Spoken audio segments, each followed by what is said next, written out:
महाभारत देख रहे हैं दोस्तों। लास्ट में बड़ा यार दुख हुआ हमें देखकर, उत्तर भाई मर गया यार बेचारा। प्ले करें? हाँ यार प्ले करें।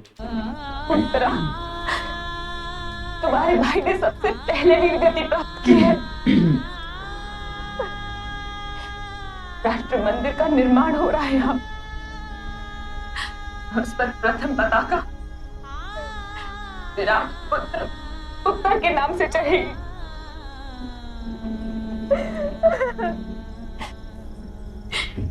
समय के अंत तक भानुवंश उत्तर का ऋणी रहेगा। उत्तरा,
और उत्तर की वीर गति निष्फल नहीं जाएगी महाराज विराट।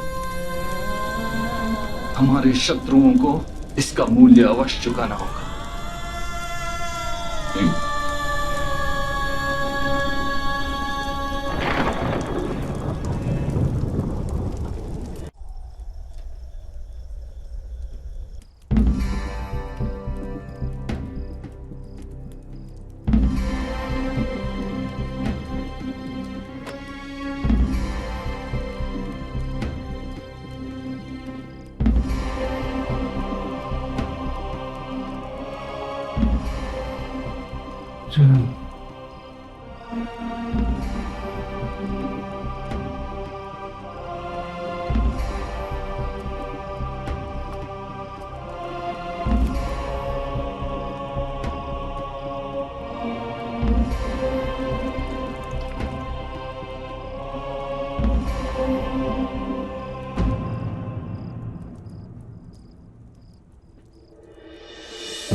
युधिष्ठिर की आज ही मृत्यु हो जाती पितामह।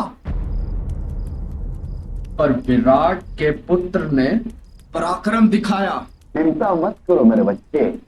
महामहिम भीष्म कल ही युधिष्ठिर को बंदी बना ले। आज हमने शत्रुओं की सेना का ऐसा विध्वंस किया, कल उनका रक्षण करने के लिए उनकी सेना आगे ही नहीं आएगी। भयभीत हो गए होंगे वो सब हमारा पराक्रम देख के। भयभीत? और दुर्योधन, विधवा स्त्री के रोने बिलखने से उसकी कन्या भी भयभीत नहीं होती है। पड़ोसी क्या भयभीत होंगे? तुमने किया ही क्या है? हिम्मत में केवल एक 15 वर्षीय बालक की हत्या करवाई, वो भी स्वयं ने की, मेरे हाथों करवाई। अदर नरेश, एक सामान्य सैनिक से लेकर सर्वोच्च सेनापति गुस्सा हुआ है। सभी के पराक्रम राजा के ही गिने जाते हैं।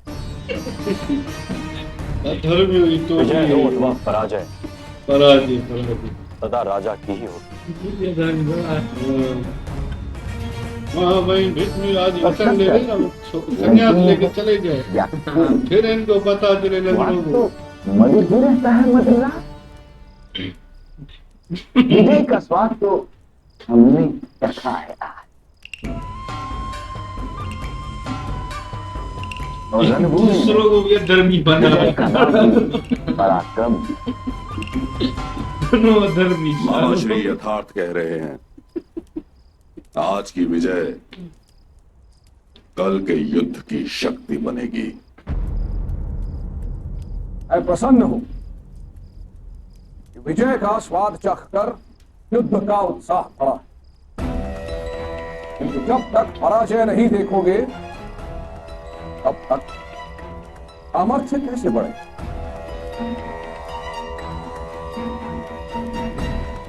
राजकुमार उत्तर ने ज्येष्ठ के प्राणों की रक्षा नहीं की, उसने हमारी पराजय से हमारी रक्षा की है। द्वारपाल बना है वो, अब सभी पराजय को प्रवेश नहीं करने देगा वो। धर्म की विजय निश्चित है। युवराज दुर्योधन, ये मत भूलो कि जिस रणभूमि में राजा नहीं होता उसके सारे अधिकार राजकुमार के पास होते हैं। इस युद्ध भूमि में राजा के स्थान पर आप हैं, इसीलिए राजा की भांति विचार कीजिए और विजय के बारे में नहीं अपितु सामर्थ्य के बारे में विचार कीजिए। कहीं ऐसा ना हो कि आज की विजय कल की पराजय का कारण बन जाए।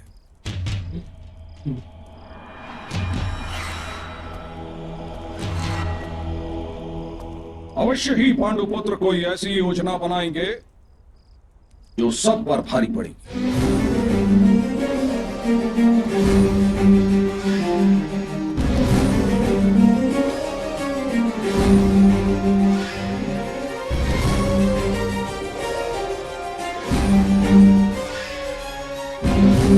आज पितामह ने हमारा व्यू बुद्धिपूर्वक तोड़ दिया, किंतु कल हमारा व्यू अटूट होगा। कल संध्या से पूर्व हम दुर्योधन को बंदी बना लेंगे।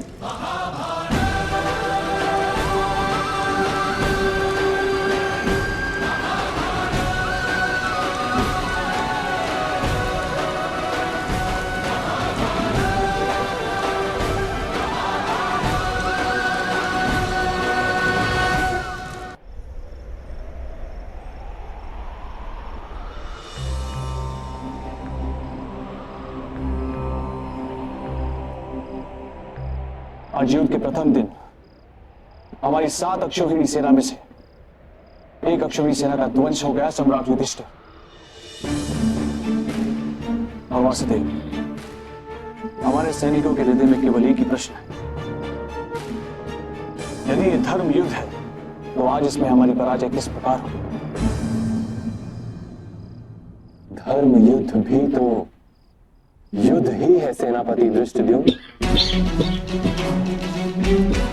और युद्ध में जय पराजय से कौन भाग सकता है?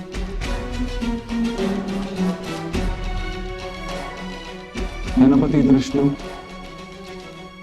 एक योद्धा का कर्तव्य होता है कि अपने शस्त्र उठा के युद्ध करे।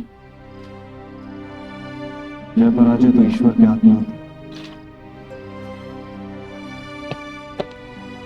किंतु राजकुमार अर्जुन, राजकुमार उत्तर की मृत्यु के पश्चात हमारे सैनिकों के मन में एक भय उत्पन्न हो गया है। हमारे योद्धा महामहिम और गुरु द्रोण के आक्रमण का उत्तर किस प्रकार देंगे?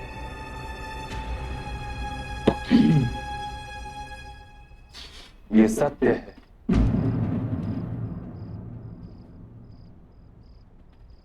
जब तक महामहिम इस युद्ध में उपस्थित है तब तक हमें विजय प्राप्त नहीं हो सकती।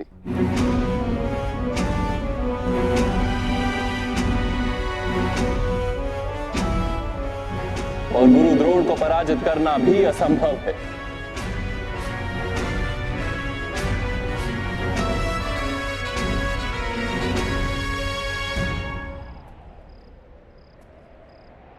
यदि पितामह यूं ही युद्ध करते रहे तो हमारी सेना का विध्वंस कर देंगे।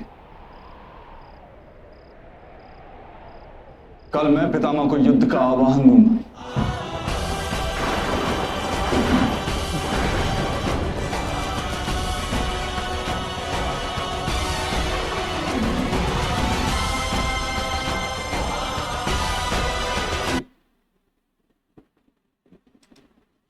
पितामह भी गंगा पुत्र है भाई, वो ऐसे हार नहीं सकते। उनको शिव जी का आशीर्वाद है भाई। हमने उनका युद्ध देखा है, हमें याद है कि जब वो लड़ने पे आते हैं ना कोई उनसे भाई जीत नहीं सकता। और कृष्णा जी ने बोल दिया जब तक भीष्म जी पितामह है हम जीत नहीं सकते।